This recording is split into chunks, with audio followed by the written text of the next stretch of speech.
Bonsoir, bienvenue dans ce nouveau numéro du Monde en face. Depuis les années 50, la France vit à l'heure du nucléaire.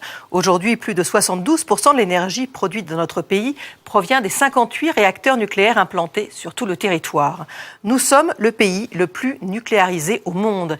Et les catastrophes de Tchernobyl puis de Fukushima ont fait brutalement prendre conscience à l'opinion publique des risques potentiels de cette énergie. Une évolution des esprits relayée par les préoccupations écologiques, le souci de préserver notre planète et le sort des générations futures. Votre initiative est volonté politique et citoyenne, Grégory Bonnet, bonsoir. Bonsoir. Vous êtes le maire de la commune de Moncel, c'est dans le Puy-de-Dôme, qui compte un peu moins de 500 habitants. Alors, vous avez été élu en 2014 et tout de suite, vous êtes préoccupé des questions énergétiques.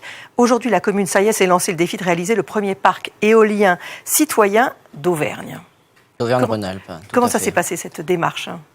La démarche, dès début 2014, on a souhaité inscrire la commune dans le cadre de la transition énergétique. Donc le triptyque sobriété, efficacité, production d'énergie renouvelable. Sobriété sur une commune, c'est par exemple l'extinction de l'éclairage en milieu de nuit, qu'on a mis en place dès le début. L'efficacité, c'est pour nous une gestion fine du chauffage, une isolation des bâtiments. Et puis après est arrivée la question de la production d'énergie renouvelable. Alors, est-ce qu'une commune elle peut faire ça toute seule avec ses citoyens? Est-ce qu'elle a besoin d'un industriel? On avait été sollicité par des développeurs éoliens. Vous n'aviez pas envie? Du coup, ça nous a mis la puce à l'oreille. On s'est dit qu'il y avait un potentiel sur notre territoire. On a réfléchi d'abord à la question en soi de l'éolien. Avec le conseil municipal, on y était plutôt favorable. Et puis, on s'est dit comment le faire. Et non, il n'était pas question de le faire avec un industriel. Parce qu'on voulait faire un projet de territoire, donc par le territoire et pour le territoire. Avec les habitants. Alors il faut des industriels, oui, mais il y a quand même derrière tout ça une question démocratique. C'est des choix importants, les choix énergétiques pour notre pays. Donc le citoyen doit être associé à la réflexion, conscientisé pour qu'il puisse être à même de choisir. Et puis c'est quand même son environnement direct qui peut être impacté ou modifié. Donc nous on a fait le choix d'aller vers le citoyen. Alors, vous avez commencé par le panneau solaire. C'est-à-dire qu'on a sollicité un acteur de notre territoire, qui est la SIC Combray Durable, qui faisait du panneau photovoltaïque, qui avait envisagé une installation d'éoliennes. Et à deux, on a commencé à préparer des réunions publiques pour solliciter les citoyens, savoir quelles étaient leurs ambitions, leurs attentes. Et on a préféré commencer à ouvrir la porte avec un projet de panneau photovoltaïque sur le toit de l'église, comme on le voit derrière. Pourquoi sur le toit de l'église ? Parce que les églises sont relativement bien orientées. D'accord. On avait d'autres projets, mais qui sont pour l'instant dans les cartons, qui ressortiront peut-être plus tard. Et puis on a sorti celui de l'église, qui est rentable parce qu'effectivement très bien orienté. Rentable tout en prenant du panneau européen, un installateur local. Donc il n'y a pas que la question de la rentabilité derrière tout ça. Il y a l'idée de comment on le fait, avec qui on le fait. Le curé était content ? Le curé avait été convié à la réunion publique, la paroisse avait été conviée. Il n'y a pas eu d'opposition de ce côté-là. D'ailleurs, les diocèses équipent beaucoup de leurs bâtiments. Ah oui ? Oui, évidemment. Ouais, évidemment. Évidemment. Évidemment, parce qu'ils sont à la recherche oui, bien sûr, aussi de financement. Bien sûr. Donc, et les habitants ont tous bien pris cette idée ? Sur la première réunion publique sur le photovoltaïque, il n'y a pas eu d'opposition particulière. Pendant que le projet se montait, on a commencé à initier le projet éolien citoyen. Là, on a eu 2 remontées de gens qui n'étaient pas forcément favorables à cette installation, mais avaient conscience que le choix démocratique avait été fait et que la population était plutôt pour.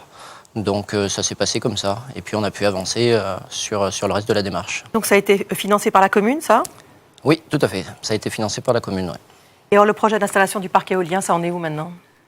Alors, à la suite de ça, on a donc créé une association qui a vocation à réunir tous les acteurs du territoire, donc la SIC Combray Durable, garant technique, les associations, les citoyens, les élus, les collectivités, parce que, comme je l'ai dit tout à l'heure, projet de territoire par le territoire. Donc tout le monde est impliqué et peut réfléchir, gouverner, préparer le projet. Et c'est un projet à quel terme ? Et ben malheureusement, en France, il faut quand même assez longtemps pour sortir de terre quelques éoliennes. La moyenne, c'est à peu près 7 ans, contre 3 ans en Allemagne. Donc, pourquoi cette différence ? Parce que beaucoup de servitudes, beaucoup de contraintes, beaucoup de gens qui essayent de protéger leurs possibilités, notamment l'aviation civile militaire. C'est vrai dans tous les pays, non ? Il y a des contraintes qui se lèvent plus facilement. Pour la première étude sur les zones d'implantation, je crois qu'on a dû faire une 40aine de demandes de servitude. Vous sollicitez tous les acteurs, pour peu qu'ils vous répondent tout de suite, vous les relancez, donc tout ça prend du temps. Après, il y a beaucoup de services à solliciter pour arriver finalement devant le service instructeur qui est le préfet.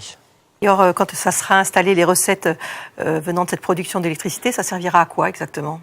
Alors, clairement, dans un projet citoyen comme le nôtre, on ne vise pas le taux de rentabilité maximum. Oui. À l'exemple d'éventuelles nuisances sonores, dans un projet citoyen, on peut pour nous brider les éoliennes à certaines heures pour ne pas déranger les gens. Donc, ce n'est pas le taux de rentabilité maximum qu'on vise.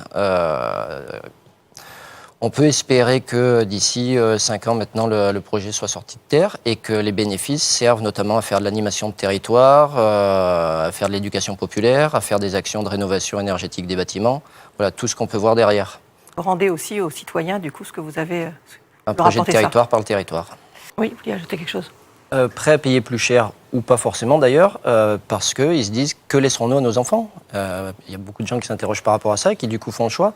Vous disiez, monsieur Ursat, qu'on pouvait espérer 50% de renouvelables à 2050. On peut espérer beaucoup plus. Il y a des scénarios très crédibles qui envisagent 100% de renouvelables à 2050. Tout ça, c'est une question de choix politique.